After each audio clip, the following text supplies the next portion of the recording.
Tenemos la siguiente ponencia a cargo del señor William Revilla, graduado como oficial de maquinaria naval de la Escuela de Marina Mercante del Perú, 15 años de experiencia como oficial de máquinas marítimas, 27 años de experiencia como oficial marítimo de flota, superintendente marítimo y gerente senior de flota, en proyectos para Naviera Humboldt, inversiones navieras, trabajos marítimos y PCA Marín. Tiene estudios de posgrado en gestión de proyectos de ingeniería y gestión de operaciones, 15 años de experiencia en la construcción y reparación de buques en todo el mundo, viendo la etapa desde el diseño, construcción y control de calidad hasta la entrega y operación y mantenimiento de los buques, trabajando de la mano con los propietarios. Tiene conocimiento experto de remolcadores para el servicio portuario, ha construido una flota de 12 remolcadores ASD con una inversión de $72 millones. También pilot boats y barcazas. El día de hoy nos hablará de los remolcadores con propulsión híbrida. Bienvenido, señor Revilla, y le recuerdo que tiene 40 minutos para su ponencia. Bien, gracias. Buenas noches con todos. Bueno, en principio agradezco a la Asociación Peruana de Ingenieros Navales por invitarme a participar en este primer seminario de Ingeniería Naval. Yo les voy a hacer una presentación sobre un caso de éxito de la construcción de un remolcador al cual se le incluyó propulsión híbrida mecánica. Vamos a comenzar desde el principio, cómo comenzó este problema, cómo definimos el problema para nuestro cliente. Luego vamos a hablar un poco también sobre el casco que hemos utilizado para este trabajo, la definición de la propulsión, cómo llegamos a una solución híbrida. Después presentar esa solución. Vamos a ver también los requisitos que teníamos por parte del armador con respecto a el CAPEX adicional que se tenía que considerar en el caso de agregar nueva tecnología, nueva maquinaria, ¿no? Y ya este remolcador se construyó, es gemelo de un remolcador del mismo casco, mismo equipamiento, que se construyó un año antes, pero sin esta propulsión, esta solución de propulsión híbrida, ¿no? Voy a mostrar los resultados obtenidos después de un año de operación comparando ambos remolcadores gemelos, ¿no? El casco fue diseñado por la empresa Robert Allen de Canadá, que hace varios años atrás la empresa para la que yo trabajaba decidió adquirir el diseño de casco por cuanto ese casco, y lo voy a explicar más adelante, cumplía con las necesidades para trabajar en el Perú. La propulsión está formada o participaron en el diseño de la propulsión MTU de Alemania y también la empresa Schotter Propulsion de Alemania. Bien, nosotros somos una empresa, digamos, joven. Yo desde el año 2023 vengo dirigiendo esta compañía. Nos hemos dedicado a continuar la construcción de remolcadores. Básicamente construimos en China, por, digamos, las ventajas que hay de hacerlo allá. En el principio hemos construido en el Callao, encima, pero ahora casi toda la flota que hemos construido ha sido allá en China, ¿no? Bueno, yo tengo experiencia en el tema de remolcaje de 30 años de trabajo en las empresas a las que les he prestado mis servicios. Bien, vamos a entrar en el tema. Aquí principalmente teníamos dos requisitos por parte de nuestros clientes, ¿no? El primero era que la empresa era una subsidiaria o es una subsidiaria de una compañía que se dedica a los servicios de remolcaje marítimo y administración portuaria de Singapur. Hablo de PSA Marine. PSA Marine de Singapur decidió, luego de que la Organización Marítima Internacional en el año 2023 definió los objetivos para el tema de la reducción de los gases de efecto invernadero, decidió tomar como objetivo hacer esa reducción en su flota, ¿ok? Y al ser una directiva que venía de la principal, pues eso se transmitió a todas las subsidiarias. Entonces, ¿cuál era el objetivo?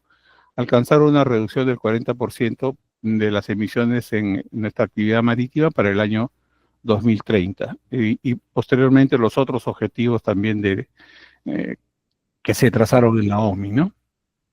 Después, por otro lado, también habían requisitos comerciales.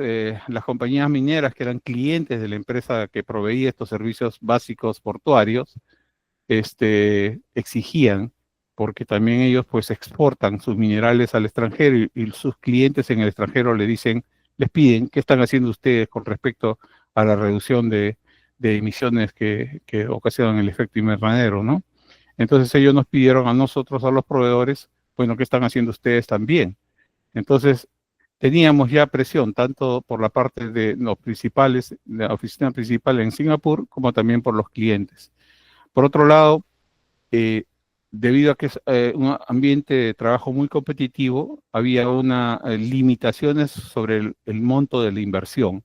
O sea, no se podía dar el salto para tener, por ejemplo, una solución 100% amigable al medio ambiente. Más bien teníamos que ir midiendo porque no podíamos pues recuperar, digamos, los montos invertidos, por ejemplo, subiendo tarifas, etcétera. No era posible. Entonces teníamos limitaciones en el CAPEX. Por otro lado, se pedía, dado al mismo tema, la competencia, o optimizar el OPEX, o sea, los costos operativos, ¿no? Básicamente viendo cómo se podía reducir los consumos de combustible y el mantenimiento. También la razón por la cual se utiliza el casco de diseño de Robert Allen, que es un tema de estandarización, ¿no?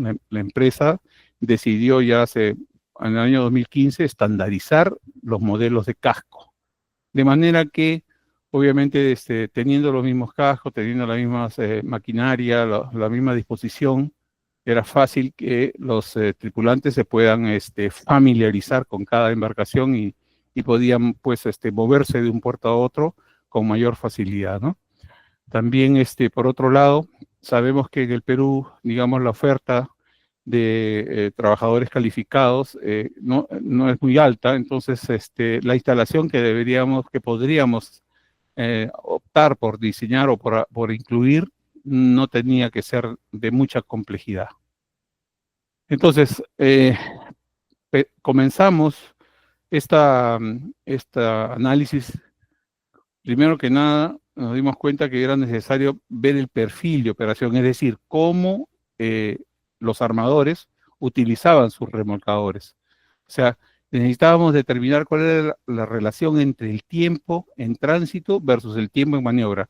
Las maniobras de los remolcadores, o sea, los remolcadores que atienden a los barcos que entran o salen de los puertos, tienen unos lapsos en el que el remolcador se mueve de su base al punto donde comienza la maniobra, que es la estación de prácticos, ¿no? Luego hay un tiempo de espera hasta que el buque llega a ese punto. Luego hay el acompañamiento, allí comienza la maniobra porque obviamente se requiere que ambas máquinas del remolcador estén funcionando para proveer en cualquier momento la potencia que demanda la maniobra, ¿no? Luego termina la maniobra cuando está el barco acoderado en el puerto o en el muelle y los remolcadores tienen que navegar de regreso a su base, ¿ok? Entonces, analizamos estos tiempos y nos dimos cuenta también que era diferente para cada puerto. No es lo mismo el Callao que Vilo o que Pisco, ¿no? También tomamos en cuenta las horas de operación por año. Vimos que como maneras también de poder optimizar el consumo de combustible, cuáles serían las velocidades económicas para estos tránsitos, ¿no? Obviamente observamos, como lo dije, el grado de complejidad de la instalación y que obviamente cualquier cosa que pongamos tenía que mantener el nivel de seguridad en la operación, o sea, no aumentar el riesgo. En cuanto a la disponibilidad de recursos en los puertos, también analizamos esto, con qué podíamos contar en los puertos, dado que la oficina principal en Singapur ya había construido 2 remolcadores a LNG, veíamos si era posible repetir esa experiencia o no. Después, con respecto a la normativa local, bueno, aquí los puertos peruanos no son digamos, lugares donde hay una exigencia de 0 emisiones, sin embargo, la empresa decidió ya ir trabajando en este objetivo de bajar las emisiones, ¿no? Es así que, por ejemplo, les muestro aquí el perfil de operación de un remolcador para el puerto del Callao, ¿no? Aquí podemos ver que, por ejemplo, la parte en este PAI, podemos ver que el 24,5% del tiempo, es decir, el 4,1% que tarda el remolcador en navegar al punto donde comienza la maniobra, el 17,2% que se pasa el remolcador mientras se espera el inicio de la maniobra, y el 3,2% del tiempo que se tarda el remolcador en retornar desde el final de la maniobra hacia su base, ese 24,5% del tiempo para nosotros fue importante para considerar que podríamos hacer allí algún tipo de optimización. Esa es la forma clásica, típica, cómo se operan los remolcadores en los puertos, no solamente en el Perú, sino en todo el planeta, ¿no?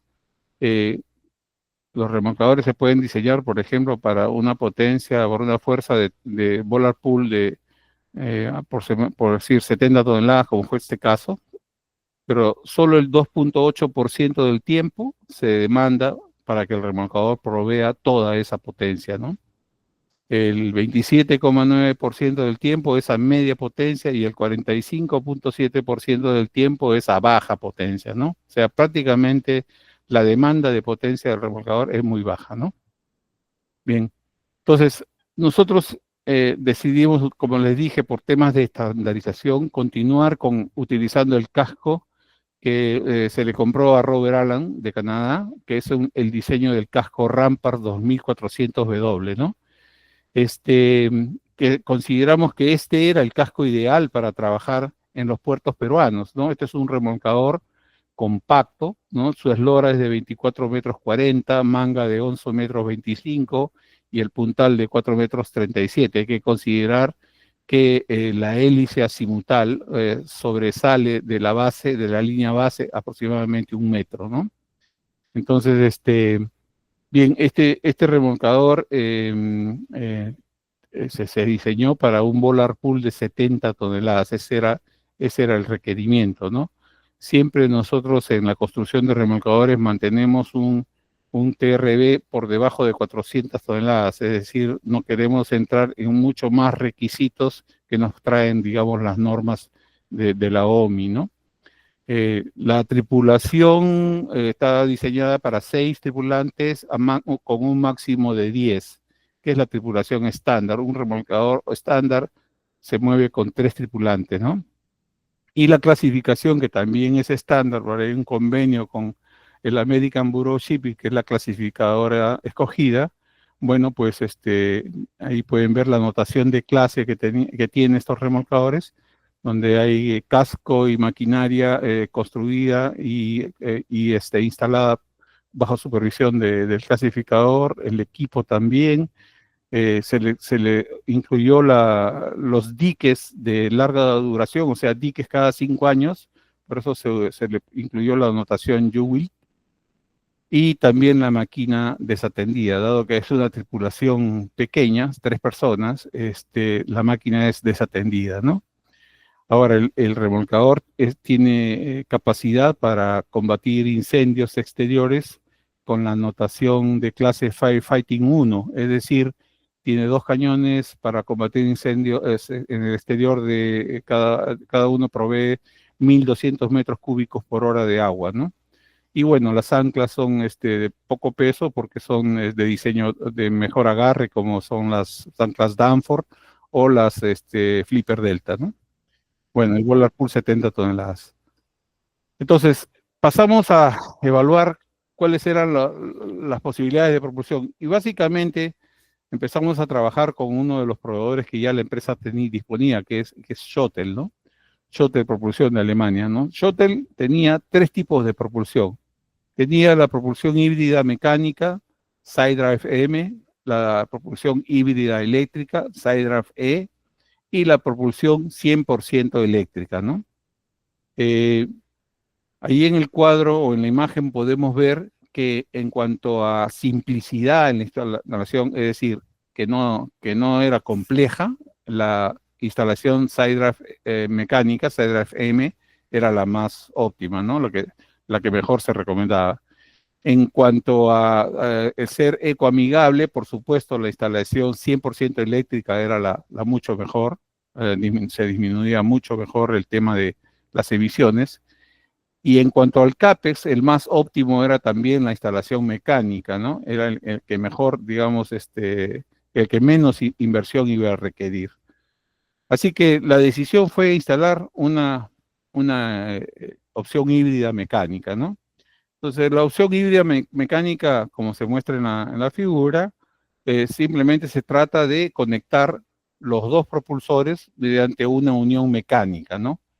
Que en este caso puede ser con una caja inversora o puede ser con simplemente un eje de unión.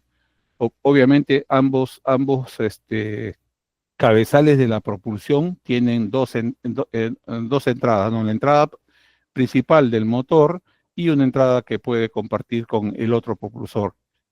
De esta forma que nosotros escogimos el caso de instalar una caja inversora entre los dos, porque en ese momento los motores que se disponía para poder instalar, tengan presente que hoy en día cuando uno demanda un motor de estos, la construcción del motor demora de 8 a 12 meses. Entonces, para no demorar mucho, habían dos motores disponibles con este giro antihorario visto de popa, y pues entonces cogimos esos motores y tuvimos que colocar una caja inversora. ¿Esto qué nos permite? Bueno, permite que uno pueda propulsar la embarcación con un solo motor a baja velocidad. Entonces, en esos momentos de tránsito, en esos momentos de espera, donde el remolcador esperaba con los dos motores funcionando prácticamente en ralenti durante 15-17% del tiempo de la maniobra, entonces había mucho problema de mantenimiento, o sea, había carbonización en los motores. Entonces, a la hora que se logró esta instalación mecánica, con un solo motor se movían ambos propulsores y el motor trabajaba a un régimen mucho mejor, reduciendo ese problema del mantenimiento, ¿no? En el otro motor que no funcionaba, estaba detenido, pues se tenía obviamente un ahorro de horas de mantenimiento y también se tenía menor consumo de combustible. Este remolcador que tenía o tiene una bomba de contraincendio para el sistema de contraincendio de ayuda al exterior, tenía la bomba conectada en el motor de babor, en la parte de proa. Entonces, el momento que uno utilizaba el sistema de contraincendio, podía muy bien mantener la ubicación de la embarcación con el otro motor propulsando con ambos sistemas de propulsión, ¿no? La oferta que, que nosotros recibimos para poder hacer esta instalación era de que podíamos obtener beneficios económicos en cuanto al ahorro de combustible, en cuanto a disminución del mantenimiento por menor número de horas de trabajo del motor que iba a estar parado. También teníamos había una propuesta que podíamos reducir las emisiones, ¿no? En total, la oferta nos decía que podríamos tener un ahorro de 1.275.000 euros en el ciclo de vida del remolcador, o sea, en los 25 años, ¿no? Este análisis se hizo en el año 23, ¿ok? A, esa, a, ese, a ese valor del combustible de esa época, ¿no? Entonces, en la revisión económica, o sea, la revisión que se hizo con respecto al CAPEX, nosotros nos dimos cuenta que iba a haber una mayor inversión de casi $500,000, ¿no? Para poder construir el remolcador, que era gemelo de otro que se había construido en el año 2022, y este se construyó en el año 2023, era gemelo, mismo casco, misma maquinaria, y la única adición que le hacíamos era el tema de la conexión mecánica, ¿no? El sistema híbrido mecánico, ¿no? Así que, dado que este aumento en el monto de la inversión estaba dentro del parámetro que nos había puesto el armador, pues se decidió construirlo, o sea, se consiguió la viabilidad para construir este remolcador. Esta fue la instalación que realizamos en el remolcador. Ahí pueden ver, el único equipo que varió fue esta caja inversora que se puso y los ejes de conexión que se pusieron entre los dos propulsores, ¿no? Ahí podemos verlo en la imagen, los dos propulsores azimutales, ¿no?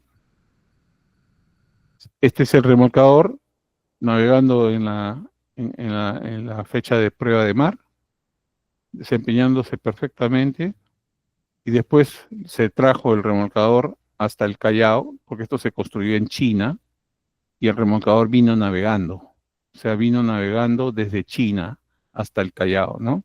Son 10.000 millas de distancia, ¿no? Tomó una navegación de 52 días. Y donde obviamente se lograron ahorros en el combustible, dado que la navegación se hace a 8 nudos de velocidad. El remolcador da 13 nudos de velocidad en las pruebas, pero solamente se navegaba a 8 nudos y era suficiente para ir con un solo motor. Se navegaba un tiempo con un solo motor, luego se apagaba, se conectaba el otro y así se iba avanzando y se logró la navegación en el tiempo establecido, según lo planificado, pero con menor consumo de combustible. Por supuesto, se obtuvo también menos emisiones a la atmósfera, ¿no? Luego del análisis, estos son los resultados que se obtuvieron, ¿no?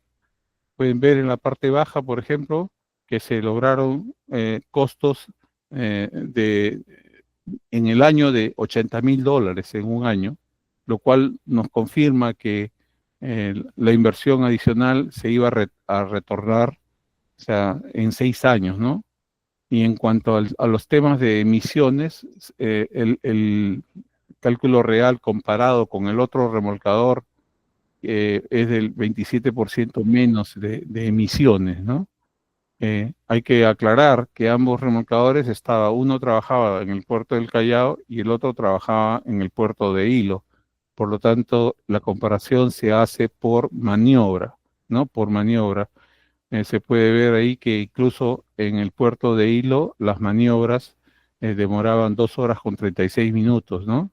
Y en Callao 2 horas con 23 minutos. Entonces, a pesar de que teníamos mayor tiempo en maniobra con el remolcador, pues tuvimos ahorros importantes, ¿no? Desde que esta tecnología se hizo disponible, tengan en presente que estas tecnologías no tienen mucho tiempo. Hasta la fecha se han construido 14 remolcadores a nivel mundial. Uno de ellos está trabajando en el Perú, ¿no? Que es el PSA Guaira, que es un remolcador, como le dije, RA 2400, tiene motores MTU, cada uno de 2240 kilowatts, y bueno, tiene los propulsores Shuttle SRP 460 con el sistema híbrido mecánico, ¿no? Y paso fijo. Fueron construidos en China, como le dije, en el astillero Choili. Bueno, es todo lo que les tengo que presentar. Cualquier consulta o preguntas adicionales, ahí están mis datos de contacto. Gracias.